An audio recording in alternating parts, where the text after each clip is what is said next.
किसी ने सोचा क्या इस तरह जाटों का मेला भरेगा तिरुपति के अंदर? यहाँ तो ऐसा लग रहा है जैसे कोई सीकर या नागौर के अंदर बैठे हैं अपने, ऐसा लग रहा है।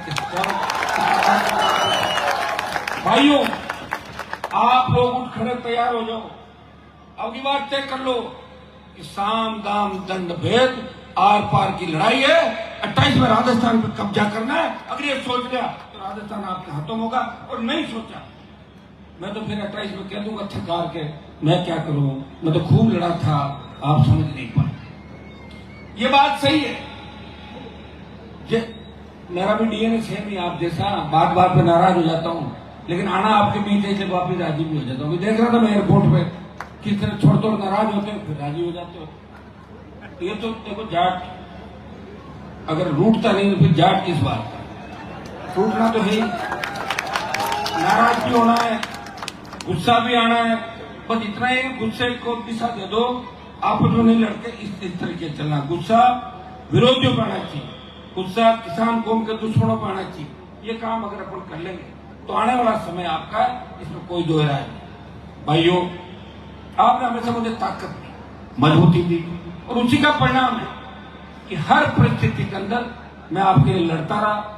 आप लोकसभा के अंदर देखते हैं सिंगल मेंबर पार्टी मेरी, लेकिन मैं प्रयास करता हूं कि देश के किसी भी कोने के अंदर हमारे समाज के साथ साथ अगर 36 कौम को मेरी आवश्यकता पड़े तो हनुमान बेनीवाल हर कौम के लिए लड़ने के लिए लोकसभा के अंदर तैयार है।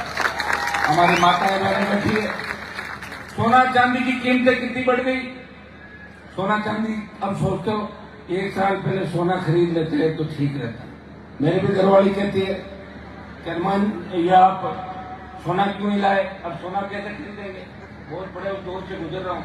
तो मैं सोच रहा हूँ सोना सस्ता होगा, जब देखेंगे 2-5 तोला खरीद लेंगे, वो तो क्या करें, सोना बहुत बढ़ गया सोने के बाद। लेकिन लोकसभा के अंदर भी अगर आपकी चिंता कोई करता है, सोने चांदी डीजल पेट्रोल गैस की कोई बात करता है कि कीमतें कम करो, वो नागौर का साथ देश की प्रत्येक वर्ग के माताओं बहनों की बात नहीं करता।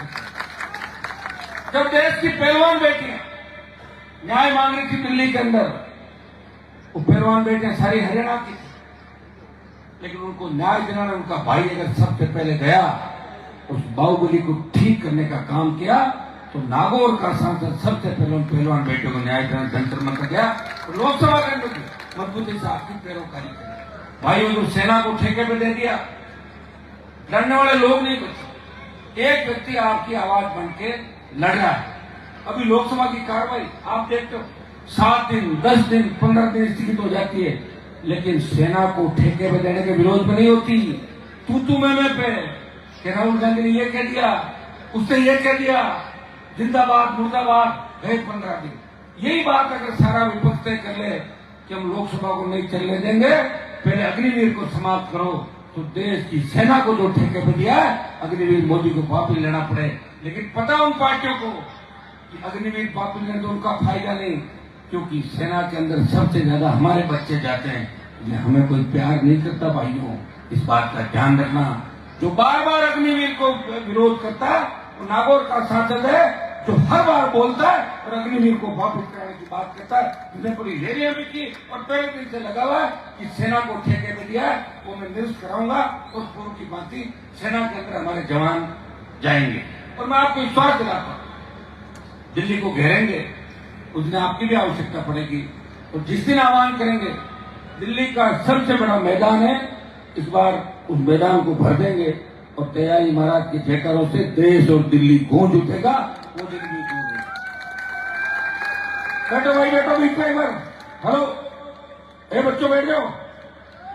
5 नींद आने लगी इनको ना। भाइयों, आपने आज मुझे कहा हनुमान जी आपको तिरुपति आना। आज के बड़े कार्यक्रम थे, 18-19 के बड़े सावे हैं, फिर भी आपकी बात रखने के लिए मैं आपके बीच उपस्थित हुआ। इससे पहले भी एक कार्यक्रम था तिरुपति के अंदर, मैं उसमें भी आना चाहता था, मैं उपस्थित नहीं करा पाया। उनको भी मेरी तरफ से शुभकामनाएं, और मैं दोबारा चाहूंगा सब मिलजुल के हमें एक रहना है। कम से कम तिरुपति से, बेंगलोर से, हैदराबाद से, चेन्नई से, मुंबई से, सूरत अहमदाबाद से ये संदेश कभी नहीं जाना चाहिए कि हम अलग अलग कार्यक्रम करते हैं। एक ही संदेश जाना चाहिए, बंद मुट्ठी है, हम एक हैं। ये संदेश आपको देना। भाइयों, अगर आप चाहते हो कि आपका समाज पहले की भांति देश में राज करे, तो आपको तो शक्ति तो होना ही है, लेकिन साथ में दलित, शोषित, पीड़ित जितने भी तबके, अरे बच्चों बैठ जाओ, क्या हो गया, कहां जा रहे हो, क्या कर रहे हैं? वो छोटे बच्चे ना नींद आने लगी, उनको ले जा रहे हैं।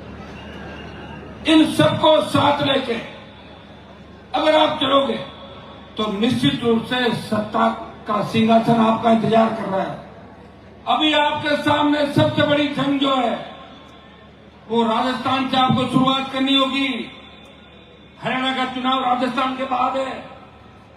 उत्तर प्रदेश के अंदर आपकी भूमिका महत्वपूर्ण रहेगी, लेकिन सबसे ज्यादा अगर देश की नजरें कहीं टिकी हुई है वो राजस्थान पे टिकी हुई है। राजस्थान पे आपने अगर सत्ता पे कब्जा कर लिया तो दिल्ली की सत्ता आपके कदमों में होगी, यह मैं विश्वास आपको दिलाता हूं। उठ खड़े हो जाओ, तैयार हो जाओ। 20-22% आबादी शेड्यूल कास्ट, मुस्लिम और ओबीसी की दूसरी शोषित पीड़ित जातियां इंतजार कर रही है। वो कह रही है कि आपकी कौम के नेताओं ने लड़ना छोड़ दिया, इसलिए हमने आपका साथ छोड़ दिया। नहीं तो 1952 से लेके 90-95 तक हम आपके ही साथ थे और इसमें कोई दो राय नहीं। हमारे नेता दिल्ली तक नहीं जाते थे, वो कोटपुतली आके वापिस जयपुर चले जाते थे और सो जाते थे, और दूसरे लोग दिल्ली जाके और मुख्यमंत्री बन जाते थे। भाइयों, मुझे खुशी होती है जब मैं लोकसभा जाता हूं, मेरे घर पे हजारों नौजवान देश के कोने कोने से, राजस्थान के सैकड़ों की तादाद में रोज नौजवान आते हैं। वो एक बात कहते हैं कि साहब लोकसभा दिखाओ हमारे को, साहब ये काम कराओ, वो कराओ। और खुशी होती है कि दिल्ली विश्वविद्यालय के अंदर राजस्थान के हजारों बच्चे, हजारों हमारी छोटी बहनें और बालक बालिकाएं दिल्ली विश्वविद्यालय के अंदर ताल ठोक रहे हैं और वो मजबूती दिखा रहे हैं। ये राजस्थान ने बहुत बड़ी उन्नति देश के अंदर की, दिल्ली में की, लेकिन दुर्भाग्य से पार्टी भी हमने बनाई, लेकिन 18 में जो रिजल्ट आया 3 विधायक का, 23 में 1 पे कर दिया, फिर आपने 0 कर दिया। ये तो अलायंस में अगर नहीं होता तो मुझे लग रहा मैं भी नहीं जीतता। दोनों बार अलायंस ही जीता, क्योंकि हमारे लोगों के अंदर कमजोरी है। जिनके 1.5 लाख वोट होते हैं वो 6 लाख ले जाते हैं, और जिनके 6.5 लाख है वो 1.5 लाख पे सिमट